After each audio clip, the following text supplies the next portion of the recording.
meu querido irmão, minha querida irmã.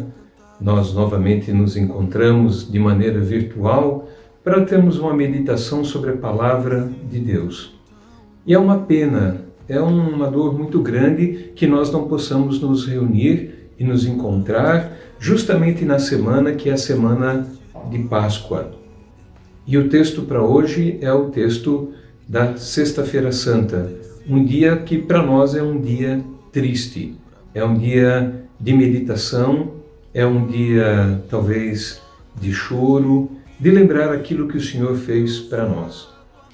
E o texto sugerido para o dia é do Evangelho de Mateus, capítulo 27, os versos 33 até os 50. Eu gostaria de ler com você. Eles chegaram a um lugar chamado Gólgota. Gólgota quer dizer lugar da caveira. Ali deram vinho misturado com fel para Jesus beber. Mas depois que o provou, ele não quis beber. Em seguida, os soldados o crucificaram e repartiram suas roupas entre si, tirando a sorte com dados, para ver qual seria a parte de cada um. Depois disso, sentaram ali e ficaram guardando Jesus. Puseram acima da sua cabeça uma tabuleta onde estava escrito como acusação contra ele: Este é Jesus, o Rei dos Judeus. Com Jesus crucificaram também 2 ladrões, um à sua direita e o outro à sua esquerda. Os que passavam por ali caçoavam dele, balançavam a cabeça e o insultavam, dizendo assim: Ei, você que disse que era capaz de destruir o templo e tornar a construí-lo em 3 dias. Se você é mesmo filho de Deus, desça da cruz e salve-se a si mesmo. Os chefes dos sacerdotes, os mestres da lei e os líderes judeus também caçoavam dele, dizendo: Ele salvou os outros, mas não pode salvar a si mesmo. Ele é o rei de Israel, não é? Se descer agora mesmo da cruz, nós creremos nele. Ele confiou em Deus e disse que era filho de Deus. Vamos ver se Deus quer salvá-lo agora. E até os ladrões que foram crucificados com Jesus também o insultavam. Ao meio-dia começou a escurecer, e toda a terra ficou 3 horas na escuridão. Às 3 horas da tarde, Jesus gritou bem alto: Eli, Eli, lema sabachthani. Essas palavras querem dizer: meu Deus, por que me abandonaste? Algumas pessoas que estavam ali ouviram isso e disseram: Ele está chamando Elias. Uma dessas pessoas correu e molhou uma esponja em vinho comum, pôs na ponta de um bastão e deu para Jesus beber. Mas outros disseram: Espere, vamos ver se Elias vem salvá-lo. Aí Jesus deu um outro grito forte e morreu.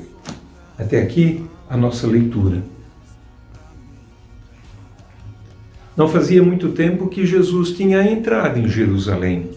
Ele tinha entrado e a sua entrada tinha sido em glória. Foi no domingo passado, nós lembramos o domingo de Ramos. Aconteceu que as pessoas colocavam palmeiras para ele passar, tiravam suas capas para ele montar, e assim ele foi recebido como rei de Israel. E agora, passado apenas alguns dias, Jesus é tirado de Israel, ele é tirado para dentro da cidade santa, para o centro religioso, para a fé judaica, e levado para fora, arrastado para morrer. É uma loucura que isso tenha acontecido, mas é claro, faz parte do plano de Deus que seja assim. O povo de Israel, eles crucificam o seu próprio rei. Sim, as Escrituras falavam que Jesus tinha que morrer e ressuscitar. E quando a gente fala da morte de Jesus, um dos grandes problemas que nós podemos ter é achar que tudo foi muito suave, que Jesus, por ser Deus, não enfrentou nenhuma crise quanto à obediência até a morte, que ele, por ser Deus, não sofreu as dores. E aqui nós temos que, de novo, lembrar: todo o sofrimento que veio da crucificação, do espancamento de Jesus, é algo que é extremamente humano e que dói profundamente no ser humano de Jesus. Sim, Jesus é 100% Deus, mas também é 100% homem e sofre as nossas dores. Assim que Jesus chega ao lugar da crucificação, fora dos muros da cidade, no lugar de um monte que provavelmente não tinha vegetação, lembrava uma caveira, é o Gólgota. Lá era um lugar das execuções. Ele é levado, nós sabemos pelos outros textos dos outros evangelistas que ele carrega a sua cruz. E quando ele chega, o Evangelho de Mateus, ele fala de uma maneira bastante sintética, ali o crucificaram. Porque para eles isso era algo que era bem perceptível, era fácil de entender. Mas para nós não é. O corpo de Jesus foi içado, suas mãos receberam pregos, os pés apoiados numa plataforma ou num pino também recebem pregos, e ele é colocado lá, exposto para o mundo, como se Roma dissesse: aqui está o que nós fazemos com aqueles que nos desobedecem. Aqui está o que nós fazemos com aqueles que são condenados. E Jesus é deixado para sofrer o sol da terra de Israel, da Judéia. Ele é deixado ali sobre um sol inclemente, ele vai ter sede, ele vai morrer por asfixia e paralisia por causa da posição onde ele está. Ele sofre sim. E enquanto sofre, Jesus ainda é zombado. Ele é zombado pelos soldados que estão ali, que com dados tiram a sorte para ver quem fica com as suas roupas. Ele é zombado por aqueles judeus que ouviram os seus ensinamentos, em especial quando ele declarou que o templo seria reedificado em 3 dias, e ele falava do seu corpo, mas eles achavam que era sobre o templo. E acharam então finalmente esse pretensioso Jesus ter um castigo à sua altura. Ele é zombado pelos chefes dos sacerdotes, pelos mestres da lei, pelos líderes de Israel. Ele é dito, se ele realmente fosse o rei de Israel, não estaria agora na cruz.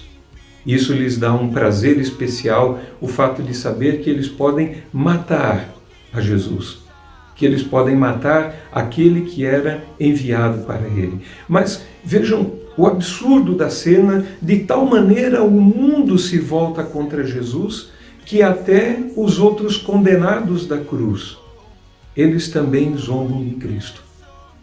Jesus está ali sofrendo, o justo Jesus, o Filho de Deus sem pecado, e ele é zombado pelo mundo inteiro. Sim, ele é Deus. Ele resolveu obedecer a Deus. Ele não desce da cruz, mas ele assimila cada momento da dor. E aqui nós podemos entender aquilo que o João disse sobre Jesus. Eis o Cordeiro de Deus que tira o pecado do mundo. Era assim na fé israelita, era assim no Antigo Testamento, que quando alguém tinha um pecado, então oferecia um cordeiro que morria no seu lugar. Nós sabemos, o apóstolo Paulo também nos diz isso, o castigo pelo pecado é a morte. E ali Jesus é o cordeiro que é oferecido no nosso lugar. Um outro exemplo que nós podemos entender do Antigo Testamento é o do bode expiatório. Uma vez por ano o sacerdote pegava esse bode, impunha as mãos sobre ele e, de maneira simbólica, transferia os pecados do povo para esse animal, e ele era depois solto para morrer no deserto. Mas talvez a figura mais forte que nos chama a atenção sobre a morte de Jesus é a figura de Abraão. Abraão foi chamado para oferecer o seu filho. Abraão foi chamado também para oferecer a pessoa que mais amava, o filho da promessa, o seu descendente que tinha sido prometido por Deus. E quando Abraão está pronto a executar o seu filho, então a voz vem do céu e diz para ele não fazer mal. E Deus provê o cordeiro para o sacrifício. E agora aqui no Gólgota, Deus proveu o cordeiro para o sacrifício. e é o seu próprio filho. Aquilo que Abraão não precisou fazer, agora Deus faz, por amor e voluntariamente. É preciso dizer que quem deveria estar na cruz, sofrendo o castigo, sem esperança de ressurreição, era cada um de nós. Era eu, é você. Sim, o nosso pecado é que levou Jesus à cruz. A culpa é nossa, e por isso meditar na cruz de Cristo significa meditar na justiça de Deus. Ali ele derrama sua ira, mas não derrama sobre os culpados, não derrama sobre eu, não derrama sobre você. E é uma coisa maravilhosa isso, que o amor de Deus supere de maneira tão grandiosa a sua justiça. E no momento em que as trevas começam a tomar conta daquele lugar, de maneira bem clara, a luz do mundo vai se retirando e ali tudo que nós podemos observar é as trevas. Jesus está morrendo e a luz do mundo está indo embora. Quando às 15h, ele pergunta a Deus em alto brado, por que ele o abandonou? Nós sabemos a resposta. Ele o abandonou por causa de nós. Sim, o próprio Filho de Deus é exposto, é colocado na loucura da cruz. E quando Jesus morre, a sua cruz é a vitória sobre a morte, é a vitória sobre Satanás, é a vitória sobre todo mundo. E quando Jesus morre, a sua cruz vira o ímã que atrai todo o pecado do mundo. E sobre ele é colocado toda a nossa culpa. O servo sofredor morre pelo pecado do mundo. E de uma maneira nós podemos também dizer que agora a cruz de Cristo se torna a árvore da vida, que é transplantada da proteção do Éden para dentro do mundo caído e perdido como o nosso. Nós podemos dizer agora, aquele lugar de morte se torna o lugar de vida. Aquele lugar de derrota se torna o lugar de vitória. Aquele lugar de morte se torna o nosso caminho. É preciso passar pela cruz de Cristo para encontrar a salvação. Mas aqueles que são atraídos, aqueles que são chamados, aqueles que são salvos, são perdoados pelo ato de Jesus. E por isso sua morte é tão importante. E é por isso que nós temos que meditar com atenção na morte de Cristo. Sim, Jesus morre por mim e por você. E por mais que possamos meditar nessa palavra, talvez nós não consigamos ainda entender a profundidade do que aconteceu, porque num breve momento pareceu que as forças do mal haviam ganhado. Por um breve momento parece que tudo foi derrotado, inclusive seus discípulos o abandonam, todos correm. É assim que acontece. A Sexta-feira Santa para nós é um dia de tristeza. Nós sabemos, a Páscoa vem aí, a ressurreição vem aí, mas hoje é o dia que queremos meditar no sofrimento de Jesus por nós. E que, olhando para a cruz e percebendo o que Deus fez ali, o tamanho da obra que foi feita, nós possamos valorizar ainda mais a nossa salvação imerecida, a nossa salvação desse mundo, a gravidade do nosso pecado e aquilo que Deus fez por cada um de nós. Que Deus nos abençoe. Amém.